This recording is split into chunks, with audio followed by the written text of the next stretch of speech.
वो दे नहीं रहे, इन्होंने कहा कि मैं केस कर रहा हूँ। बात का लेने वाला, जैसे ये कर्ज 2 लाख 3 लाख लिया है, अब ऐसा कोई कर्ज किसी ने अपनी ज़रूरतन ही वजह से लिया होगा, शादी या कुछ और ऐसा मामला, या कोई भी ज़रूरत हो सकती। एक शख्स अगर वाकई तंग दस्ती में आ गया, उसके साथ वाकई कोई ऐसे क्राइसिस आ गए, हम उनकी तो कोई पजीरा ही नहीं कर रहे कि जो लोगों को जानबूझकर लोगों से पैसा हथिया लेते हैं और उससे रिस्क लेकर कोई कारोबार करते हैं और फिर आके मिस्कीन बन जाते हैं कि हमें मिल नहीं रहा, हम क्या करें, हमारी ये कैफियत, हमारी हालत। वो कहा जाता है ना, दूसरे के पैसों से कारोबार का मज़ा ही अलग है। पैसा उसका गया, अगर नफ़ा आया तो दोनों को मिलेगा, नहीं आया तो पैसा तो उसी का गया जी। तो ऐसे लोगों से नाज़रीन इकराम, बिलखुसूस जो जॉब करने वाले हों या जिनको विरासत में से कुछ मिला हो या जिनको रिटायरमेंट कुछ मिला है, तो वो अपने उन पैसों का तहफ़्फ़ुज़ रखें। उनको सही मानों में आप कहीं लगाना चाहते हैं तो वो दुरुस्त तो ऐसी जगह हो कि जहाँ आपको एतमाद भी हो और शरई तकाज़े भी उसके पूरे हो। या नॉर्मल मशवरा यही देंगे आपको, फिर आप गोल्ड लेके रख लें और या ज़मीन लेके आप रख लें कि यही आपके पास हो सकती है। इसके अलावा हम मशवरा ये तो नहीं देंगे कि ये उठाकर किसी को, ऐसे लोग तकरीबन बातों में आए थे। अब 15 लाख रिटायरमेंट मिला, 20 लाख मिला, उम्र जो रिटायर हो जाता है तो उसकी उम्र खुद ही 60 साल उम्र है, तो अब उठाया पैसा दूसरे को दे दिया। और लोग भी आगे बता रहे होते ना, एक डील है, बहुत अच्छी डील है, इतना नफ़ा है, ये सब ये उसके पैसों से। दूर के ढोल जो सुहाने नजर आ रहे होते हैं ना, ये कई लोग ऐसा होता है कि वो बेचारे बहक जाते हैं और वो ऐसे, अच्छा ये बाकायदा प्लान करने वाले लोग होते हैं ना कि वो आपके सामने जो है वो अच्छा, यानी नॉर्मल आपके साथ ही जॉब करने वाला शख्स है, आप देखेंगे कि यार वो तो गाड़ी भी ले रहा है, ये भी कर रहा है, वो ज़्यादा बड़ा भाई। अब वो बातों बातों में खुद ही बताएगा, मैंने तो फलां जगह इन्वेस्ट किया हुआ था, वहाँ से इतना पैसा, ये नौकरी तो मेरे लिए कुछ भी नहीं है, वहाँ से तो मैं इतना जो है वो कमा रहा हूँ। दूसरे अब वो शामिल हो गए। हाँ, अब दूसरे अहबाब जो है ना, वो उसको देख देख के लालच में आकर ना कि यार ये इतना हो तो हम क्यों ना लगाएं, तो वो फिर हमारे भी यार कुछ आप पैसा वहाँ पर लगा दें, और यूँ ले लेकर जो है वो उनके पैसे डुबो देते हैं। आजकल ख़ास तौर पर डिजिटल करेंसी के और मुख्तलिफ इस तरह के स्कैम्स के अंदर लोग बहुत सारा दूसरों का पैसा इस तरह जो है वो बर्बाद कर देते हैं। अच्छा, फिर वही कि ये सब कुछ करने से पहले वो अहबाब पता नहीं क्यों इस बात को सोचते नहीं है कि यार मैं ज़रा सा जायज़ा तो लूँ, किसी मार्केट वाले से ये मालूम करने की तो कोशिश करूँ कि आया ये ठीक भी है या नहीं है। इसी तरीके से शरई एतबार से भी मैं ये मालूम करूँ कि आया ये चीज़ जायज़ भी होगी मेरे लिए, जायज़ नहीं होगी। तो इन दोनों पहलुओं को पेश नज़र जो है वो रखें। देखें, कोई भी शख्स है ना, व्यापारी ने तो जो है वो सुहाने ख्वाब ही आपको दिखाने, वो चाहे किसी भी किस्म का व्यापारी हो, क्योंकि उसका काम ही यही है, उसको अपना माल बेचना है। अब बहुत कम वो होते हैं कि जनाब जो है वो दियानतदार भी हों, ठीक है। आम तौर पर वही है कि सामने वाले को सुहाने सपने ख्वाब जो है वो दिखाए जाते हैं और फिर जो है वो फौरी तौर पर जो है वो गायब हो जाते हैं। तो लिहाजा आप अपनी जमा पूंजी की खुद फिक्र करें, लालच में ना आएँ। बसा औकात एक तरफ नफ़ा कम मिल रहा होता है, दूसरी तरफ नफ़ा ज़्यादा मिल रहा होता है, नफ़ा ज़्यादा की कोशिश में आप जो है वो पूरा ही जो है वो ज़ाया कर देते हैं। तो ऐसा जो है वो हरगिज़ ना करें। दीगर अहबाब से मशवरा करें, बड़ी उम्र वाले अफराद से मशवरा करें, शरई तौर पर सबसे पहले रहनुमाई जो है वो हासिल करें, फिर उसके बाद ही कोई कदम उठाएं। सही, बड़ी उम्र वाले बात ताजिर होते हैं ना, वो बड़े अच्छे मशवरे देते हैं जिनको तजारत की होती। जी, वो कहते हैं अगर आपको कोई आगे कहे ना कि ये बहुत नफ़ा है, उसमें 5 लाख लगा दो तो इतना आपको मिलेगा, इतना हमें मिलेगा, तो वो बड़ी उम्र वाले ये कहते हैं कि आप उसको बोलो पूरा ही 5 लाख तुम लगाओ, पूरा ही नफ़ा तुम रखो। हमें ये कहानियाँ नहीं सुनाओ, यानी आप हमें क्यों नफ़ा दे रहे हो, अगर इतना ही वाज़े और इतना ही नफ़ा है तो पूरा 5 लाख आप ही लगाओ।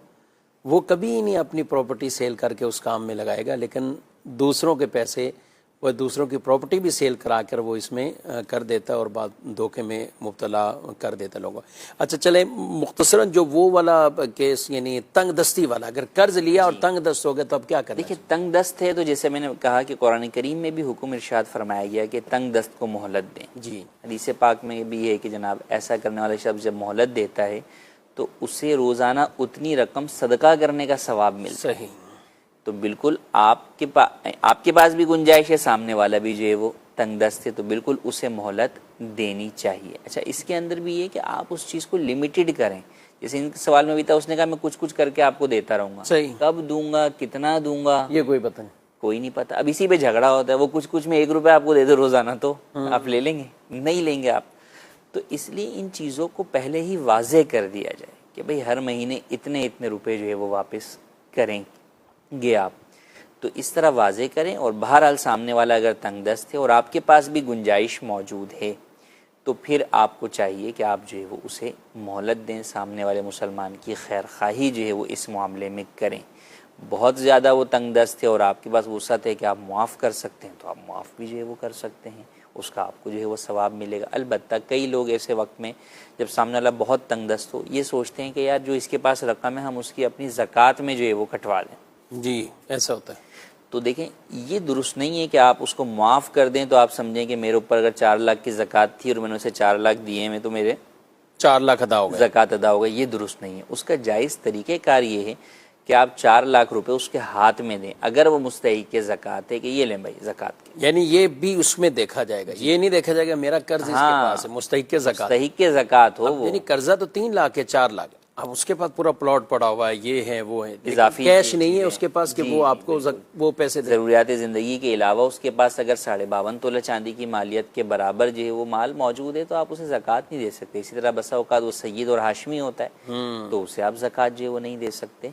तो अगर वाकई मुस्तहिक़ के ज़कात है तो फिर भी मुआफ़ कर देने से ज़कात अदा नहीं होगी, बल्कि उसका हल ये होगा कि आप उसके हाथ में कैश दे दें कि भाई ये लें ज़कात।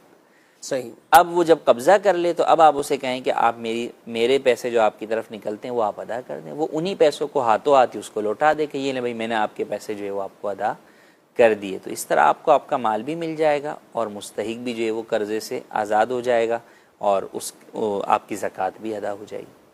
ठीक। क्या फजर और असर के फ़र्ज़ के बाद कज़ा नमाज़ें पढ़ सकते हैं? SMS पे सवाल है। फ़जर और असर के फ़र्ज़ों के बाद जो है वो, फ़जर के बाद तो क़ज़ा नमाज़ पढ़ी जा सकती है, असर के बाद भी पढ़ सकते हैं, लेकिन दोनों में मकरू वक्त आता है आखिर के अंदर। फ़जर का वक्त जब ख़त्म होता है तो मकरू वक्त आता है 20 मिनट तुलुए आफ्ताब से लेके 20 मिनट तक, और मगरिब में गुरूब आफ्ताब से 20 मिनट पहले से लेके गुरूब आफ्ताब तक। तो ये जो मकरू वक्त है 20-20 मिनट के, इनमें नहीं पढ़ सकते। अलबत्ता नमाज के बाद जो है वो आप पढ़ सकते हैं, और जब नमाज के बाद आप पढ़ें तो चूँकि इन दोनों औकात के अंदर नफिल पढ़ना मना है तो पब्लिक के सामने या मस्जिद में ना पढ़ें, क्योंकि वो फिर आपको टोकेंगे कि भाई आप क्यों नमाज़ पढ़ रहे हैं, तो नफिल का वक्त नहीं है। तो अब आपको बताना पड़ेगा कि मैं नफिल नहीं पढ़ रहा, क़ज़ा पढ़ रहा हूँ। तो क़ज़ा नमाज बिला उज़्र शरई जो आपसे क़ज़ा हुई है नमाज, तो उसका गुनाह अलग है। अब उसका पब्लिक के सामने बयान करना ये भी जायज़ नहीं है। तो लिहाजा उन औकात में जिनमें नवाफिल पढ़ना मना है, अगर आप क़ज़ा नमाज पढ़ रहे हों तो वो फिर आप घर पर अलहदगी में पढ़ें, तन्हाई में पढ़ें, पब्लिक के सामने मस्जिद वगैरह में ना पढ़ें। ठीक। अच्छा जी, एक और सवाल है कि जश्न आज़ादी की खुशी मनाई जाती है, इसमें आजकल अपनी तस्वीरों के प्रिंट शुदा वो ऐसी शर्टें पहनी जाती हैं, कमीज़ पहन लें, जी, तो क्या कहते हैं आप? देखिए जानदार की तस्वीर जो है वो प्रिंट करना हार्ड कॉपी फॉर्म के ऊपर, ये नाजायज़ और हराम है, गुनाह है। हदीस पाक के अंदर मुसव्विरीन पर जो है वो लानत की गई और कहा गया कि कल क़यामत के दिन शदीद तरीन अजाब जो है वो जानदार की तस्वीर बनाने वालों पर जो है वो होगा। तो ये जायज़ नहीं है, आप जो है वो तस्वीर नहीं बना सकते, ना अपनी शर्ट पर, ना अपने हाथ पर, ना और किसी जगह के ऊपर। इसी तरह ऐसा लिबास पहनना जिस पर जानदार की तस्वीर हो वो भी जायज़ नहीं है, और ऐसे लिबास को पहनकर आप नमाज़ पढ़ेंगे तो नमाज भी मकरूह तहरीमी होगी, वाजिबुल अदा होगी। तो बिल्कुल ऐसा करना जायज़ नहीं है, इससे बचना ज़रूरी है। बच्चों को भी आप जो है वो ऐसी तस्वीर वाला लिबास नहीं पहना सकते कि पहनाने वाले अफराद जो है वो गुनाहगार होंगे। ठीक है, यानी ये शुरू से एक बच्चों को रखना चाहिए इस हवाले से। बाद को छोटे छोटे बच्चे होते हैं उनको तो किसी चीज़ का नहीं पता, जी, लेकिन ये जो उम्र इस उम्र में पहुंच जाते हैं वो तो कहते हैं हमारी शर्ट ऐसी हो, हमारी शर्टें, तो वो तो खुद ही मुतालबा कर रहे होते हैं। फिर बच्चे अगर शुरू से आदत हो कि हम जी, शुरू से आदत, और वही वालिदैन की तरबियत हो, वालिदैन बच्चों को जहाँ बहुत सारी चीज़ों से बताते हैं कि भाई ये चीज़ पहननी है, ये चीज़ नहीं पहननी। अगर बच्चा किसी चीज़ की ज़िद भी करता है तो आप उसे जो है वो समझाते हैं कि नहीं बेटा ये चीज़ इसलिए जो है वो नहीं पहननी। तो इसी तरह हमें दीनी अहकाम के हवाले से भी अपने बच्चों की तरबियत करते रहना चाहिए। जी, मज़ीद सवाल। ये जो प्राइज बॉन्ड जो होते हैं इसमें रकम लगाना और इससे मुनाफा हासिल करना या इसकी जो कमाई है ये जाएगा? जी, प्राइज बॉन्ड की कमाई। देखिए प्राइज बॉन्ड में रकम लगाना, इसके दो तरीके होते हैं। एक तो ये कि आप नॉर्मल प्राइज बॉन्ड ख़रीद लें और ख़रीद के आप अपने पास रख लें, अब इनाम निकलेगा तो वो आपके लिए। तो ये जायज़ है जबकि प्रीमियम प्राइस बॉन्ड ना हो। हमारे यहाँ इस वक्त मुल्क पाकिस्तान में दो तरह के प्राइस बॉन्ड हैं। एक तो पुराना टाइप के जो है वो प्राइस बॉन्ड हैं जो कि नोट की तरह है कि आपने ले लिया, आपके पास है, अगर आपसे गुम हो गया तो गुम हो गया, आपका ज़ाया हो गया। एक दूसरा अभी जो है वो प्रीमियम प्राइस बॉन्ड या डिजिटल प्राइस बॉन्ड वगैरह जो है वो आ रहे हैं, जिसके अंदर आप रकम जमा करवाते हैं, दर हकीकत वो उसके अगेंस्ट में आपको जो प्राइस बॉन्ड दे रहे हैं वो उस रकम की क्या है, रसीद है। इसलिए अगर आपसे वो रसीद गुम भी हो जाती है तो कोई मसला नहीं है, गवर्नमेंट के पास आपका वो पैसा पड़ा हुआ है, आप जाएंगे अपना NIC बताएंगे, वो आपको उसकी डुप्लीकेट प्रिंट निकाल कर दे देंगे। तो दर हकीकत वो पीछे माल है और ये उसकी रसीद है। जबकि जो पुराने वाले प्राइस बॉन्ड, अच्छा, फिर ये प्रीमियम में माल और रसीद के साथ साथ यानी इस पे मुनाफा भी है? जी जी, यानी साथ ही तय है? जी जी, वो भी मैं अर्ज करता हूँ। तो अव्वलन तो इनमें फ़र्क ये है कि जो पुराने प्राइस बॉन्ड थे वो करेंसी नोट की तरह थे आपके, कि जिस तरह करेंसी नोट आपका गुम हो गया, फट गया आपका माल ज़ाया हो गया, वो खुद ही माल है, वो किसी माल की रसीद नहीं है। सही। जबकि प्रीमियम प्राइस बॉन्ड दर हकीकत रसीद है, खुद माल नहीं है। तो फिर इसके ऊपर नफ़ा भी जो है वो दिया जाता है, क्वार्टरली जो है वो नफ़ा दिया जाता है या मंथली दिया जाता है, तो वो भी नाजायज़ है। उसके ऊपर मिलने वाला इनाम भी जो है वो हराम है। ये दोनों चीज़ें जो है वो सूद है। नॉर्मल जो प्राइस बॉन्ड है तो वो ख़रीदो फ़रोख्त करके कोई रखता है अपने पास तो वो जायज़ है, उसके ऊपर इनाम भी जो है वो हलाल है। अलबत्ता पुराने प्राइस बॉन्ड में भी एक तरीका ये होता था कि लोग पैसा जो है वो लगाने वाली जो बात कही जाती है कि वो ख़रीदते नहीं थे, सामने वाले को पैसे दे के वो रसीद की पर्चियाँ जो है वो बनवा ली कि भाई इस वक्त इस नंबर से इस नंबर तक जो है वो हमारे पास ये वाली रसीद, गोया कि मेरे पास ये वाली गड्डी बुक हो गई है, और वो उनसे लेते नहीं थे। अब अगर तो वो इनाम निकल गया तो वो उसके पैसे जो है वो अदा कर देते, इनाम नहीं निकला तो वो कुछ ना कुछ कमीशन सामने वाले को देकर और अपना बकिया जो है वो मामला क्लियर करवा लेते थे। तो वो जायज़ नहीं है। वो जो पर्ची सिस्टम प्राइस बॉन्ड के अंदर चलता था, अब भी शायद चलता होगा, तो बहरहाल वो नाजायज़ है। बाकी प्राइस बॉन्ड के अंदर इन्वेस्टमेंट की दोनों सूरतें हमने बयान कर दी कि जो पुराने नॉर्मल प्राइस बॉन्ड थे उनको ख़रीदना और ख़रीद कर रखना और उसके ऊपर जो नफ़ा मिले इनाम की सूरत में वो जायज़ है। लेकिन फ़ी ज़माना जो प्रीमियम प्राइस बॉन्ड्स हैं वो नाजायज़ हैं, उनका नफ़ा भी हराम है और उन पर मिलने वाला जो इनाम है वो भी सूद है। अच्छा, इसमें जो नॉर्मल है जैसे उसमें कोई किसी तरह कलाम नहीं जायज़ है, ना उसमें सूद न जुवे की बात, जो नॉर्मल प्राइस बॉन्ड, इसमें बाद वक़्त ऐसा होता है कि जैसे खुलने का वक्त होता है तो ये बड़े महंगे बिकते हैं, तो क्या कहते हैं आप? ज़्यादा कीमत के अंदर अगर मिलते हैं तो वो लेना जायज़ है, जबकि हाथों हाथ हो, उधार ना हो।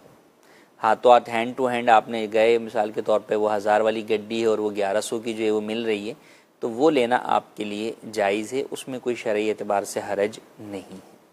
ठीक है। अच्छा, एक और मार्केट में आजकल तरीका है कि फ़ोन करके अपने नंबर उनसे ले लेते हैं और प्राइस बॉन्ड नहीं लिया। मसलन 200 रुपये वाली जो प्राइस बॉन्ड है तो अब ये 2000 रुपये की मिलेगी एक कॉपी, तो इसको अगर ऑन पे कहें जो बेचते हैं तो 2200 रुपये होंगे। अब ये जो ऊपर के 200 रुपये या इस तरह ना, तो 10 कॉपियाँ ले ली तो ये उनको ट्रांसफ़र कर दिए, उनको भेज दिए और उनसे नंबर ले लिए कि हमारा ये नंबर है जी।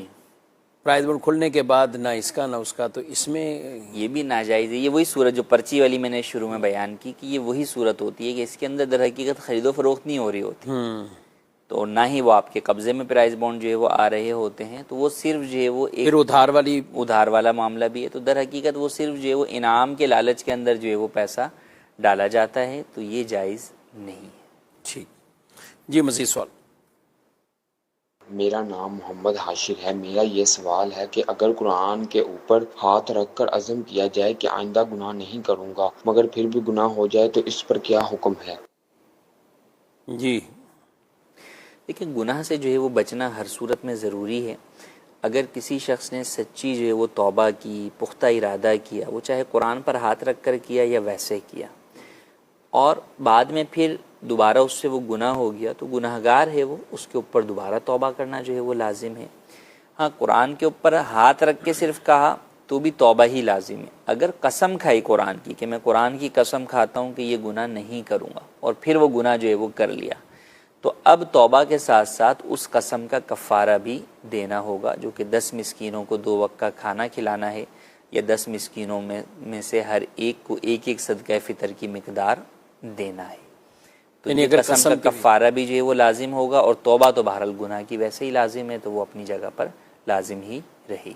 कुरान पाक पर एक तरह का हाथ रख के भी अल्लाह को यानी गवाह भी बनाना, अज़्म भी करना, तो इसमें कितनी और शिद्दत नहीं? बिल्कुल, देखिए कुरान करीम अल्लाह पाक की जो है वो पाक किताब है। जब आप किसी भी जगह पर हाथ रख कर, यानी अल्लाह पाक से वैसे भी आप वादा करें, एक नॉर्मल आप जो है वो कहते हैं कि यार मैं काम नहीं करूँगा, लेकिन जब आप अल्लाह पाक की पाक किताब पर हाथ रख कर ये वादा कर रहे हैं, तो उस सूरत के अंदर भी मकसद क्या होता है कि यार ये काम नहीं करूँगा, अपने नफ्स को डराना मकसद होता है कि वो दोबारा उस चीज़ की तरफ नहीं जाए। तो ये चीज़ इंसान को गुनाह से रोकने में जो है वो मददगार साबित होती है कि जब दोबारा शैतान जो है वो उसको गुनाह की तरफ माइल करे, तो वो ये बात अपने जहन में लेकर आए कि यार मैंने अल्लाह पाक से वादा किया हुआ है, अल्लाह पाक की पाक किताब पर हाथ रख कर ये वादा किया हुआ है, तो अब ये मेरे लिए किस कदर जो है वो ज़्यादा गुनाह का बाइस होगा। अल्लाह से वादा तोड़ना भी जो है वो है, तो ये बिल्कुल अपने आप को उससे डराना चाहिए और बिल्कुल भी उस चीज़ की तरफ बढ़ना नहीं चाहिए। ये तो हमने हुक्म बयान कर दिया कि तौबा लाजिम है, लेकिन इसका ये मकसद नहीं है कि जनाब ठीक है नॉर्मल चीज़, नॉर्मल गुनाह भी वैसे ही है और हाथ रख लिया तो भी कोई मसला नहीं है, नहीं, बिल्कुल ये यहाँ पर डबल चीज़ पाई जा रही है। गुनाह ना करना, कोई तो वादा ना भी करे तो भी उस पर गुनाह ना करना तो लाजिम ही है जी, लेकिन अब वादा करके उस वादे को तोड़ने की वजह से भी जो है वो गुनाहगार जो है वो होगा। तो लिहाजा इस बात का ख़ास ख्याल रखना चाहिए, और इसीलिए लोग कुरान करीम को बीच में जो है वो लाते हैं कि यार सामने वाले को एहसास हो, क्योंकि आम तौर पर ये देखा है कि हमारे माशरे के अंदर जहाँ झूठ धोखाधड़ी आम है, तो वहाँ लोग इसी तरह नॉर्मल जो है वो कोई भी बात जो है वो कह देते हैं और बाद में उसकी परवाह नहीं करते। तो एक ये है कि नहीं यार अगर कुरान पे हाथ रख कर या मस्जिद में आकर ये बात करता है या कसम खाकर ये बात करता है, तो यार अब जो है वो इस चीज़ के ऊपर कायम रहेगा, तो बिल्कुल फिर उस चीज़ के ऊपर कायम भी हमेशा रहना चाहिए। माशाअल्लाह। नाज़रीन किराम, आपने प्रोग्राम मुलाज़ा किया, आपके कई ऐसे शरई दीनी सवालात होते हैं कि जो आप पूछना चाहते हैं, रहनुमाई लेना चाहते हैं, तो इस प्रोग्राम का वक्त तो एक ख़ास लिमिटेड है और वो अपने अख्ताम को पहुंचा है, लेकिन ये नंबर अपने पास रखिए। इस नंबर पर आप दिन में 10 बजे से लेकर शाम 4 बजे तक आप रहनुमाई ले सकते हैं, बाकायदा आप बातचीत कर सकते हैं। इस्लामी बहनें भी अगर अपने शरई दीनी मसाइल के लिए रहनुमाई लेना चाहें तो वो भी नंबर पर रब्ता कर सकती हैं। ये डायरेक्ट बात होगी और इंशाअल्लाह दारुल अहले सुन्नत के उलमाए कराम, मुफ्ती कराम आपको रहनुमाई करेंगे। इसके अलावा दारुल अहले सुन्नत में ईमेल के ज़रिए, व्हाट्सएप सर्विस के ज़रिए, बल्कि ख़वातीन के लिए जो अलग से नंबर जारी हुआ है इस नंबर को भी अपने पास रखें और उस पर ख़वातीन अगर चाहें व्हाट्सएप के ज़रिए ही टेक्स्ट मैसेज के ज़रिए अपने दीनी शरई मसाइल तो वो भी इस पर भेज सकती हैं और अपनी वो भी रहनुमाई हासिल कर सकते हैं। अल्लाह पाक हमें दीन इस्लाम की तालीमात दुरुस्त सीख कर उस पर अमल की तौफीक अता फ़रमाए और हमें अपने हर मामलात में, जश्न आज़ादी हमारा मुल्क भी है अल्हम्दुलिल्लाह, ये आज़ादी है और मुल्क के अंदर ये मुल्क अल्लाह पाक की एक बहुत बड़ी नेमत है जो अल्लाह ताला ने हमें अता फ़रमाया है। तो जश्न आज़ादी में भी हमें अल्लाह का शुक्र अदा ही करते रहना चाहिए और उसमें कोई ऐसे मामलात में नहीं पड़ना कि जो शरीयत मुताहरा की हुदूद को क्रॉस करने वाली बात। दीन के तौर पर शुक्राना अदा करना, नफिल पढ़ना, आप गुरबा की मदद करें। अपने मुल्क के अंदर ऐसे भी लोग होंगे कि जो कोई परेशानी में, किसी और तकलीफ़ों में, उनके साथ अच्छा बर्ताव करें, हुस्न सलूक करें, मदद करें, नेकी के काम करें, अपने मुल्क के लिए पौधे लगाएं। आप और अच्छे अच्छे से कई काम हैं वो कर सकते हैं, करते रहना चाहिए। गुनाह के कामों से अपने आप को बचाना चाहिए। आज रात मदनी मुज़ाकरा जो स्पेशल बतौर ख़ास ही हर साल इस तरह 13 अगस्त को रात जो मदनी मुज़ाकरा होता है, तो आज भी मदनी मुज़ाकरा होगा। किबला शेख तरीक़त अमीर अहले सुन्नत दामत बरकातुहू नालिया वो भी वक्त मुनासिब पर आप बराह रास्त तशरीफ़ फरमा होंगे और आपके सवालात के जवाबात भी देंगे। इस मदनी मुज़ाकरे को भी आप ज़रूर देखें, तो इंशाअल्लाह मदनी चैनल के साथ रहेंगे तो कई गुनाहों के कामों से भी बचे रहेंगे। अल्लाह में अमल की तौफीक दे, आमीन बिजाहि नबी अमीन सल्लल्लाहु अलैहि वसल्लम। हादियो रहनुमा हमारे उलमा हो कभी दरपेश जो कोई मसला पूछ ले, हाजिर हो हम इनकी बारगाह। रज़ा रज़ा बोले, रज़ा रज़ा बोले, रज़ा रज़ा बोले।